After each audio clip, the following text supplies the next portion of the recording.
Silipin naman natin ang lagay ng trapiko sa mga daan papuntang norte. Live mula sa North Luzon Expressway sa si Trisha Zafra. Trisha.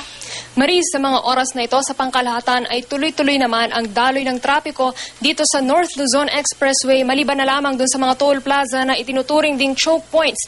Sa puntong ito, Maris, silipin natin ang Balintawak Toll Plaza na isa sa mga choke points dito sa North Luzon Expressway. Sa mga sandaling ito, nagkakaroon ng bahagyang pagpila ng mga sasakyan doon sa may dulong bahagi niyang Balintawak Toll Plaza. Pero sa pangkalahatan ay mabilis naman yung daloy ng mga sasakyan dyan. Kaya pinapayuhan ng pamunuan ng NLEX yung mga kababayan natin na daanan itong Mindanao Avenue na susunod nating sisilipin, Maris, kung saan kakaunti lang yung mga sasakyang lumalabas mula Maynila papuntang NLEX.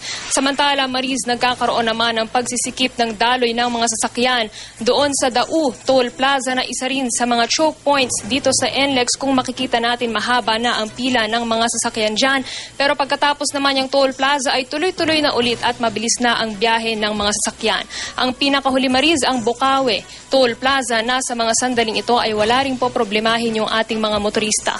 Pagdaan natin sa NLEX, Maris, kanina dakong alas 7 ng gabi maikli pa yung pila ng mga sasakyan sa Balintawak at Bukawi exits.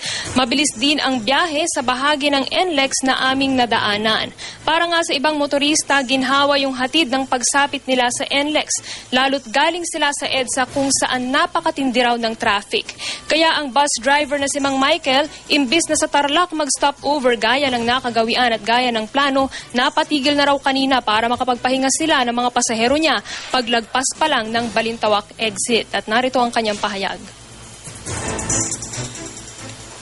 Kasi 2 hours yung traffic natin sa EDSA, kaya yung mga, lalo na yung mga babae, di mo naman pwedeng basta itabi sa emergency bay, kaya kailangan ipasok natin dito sa gasolinahan.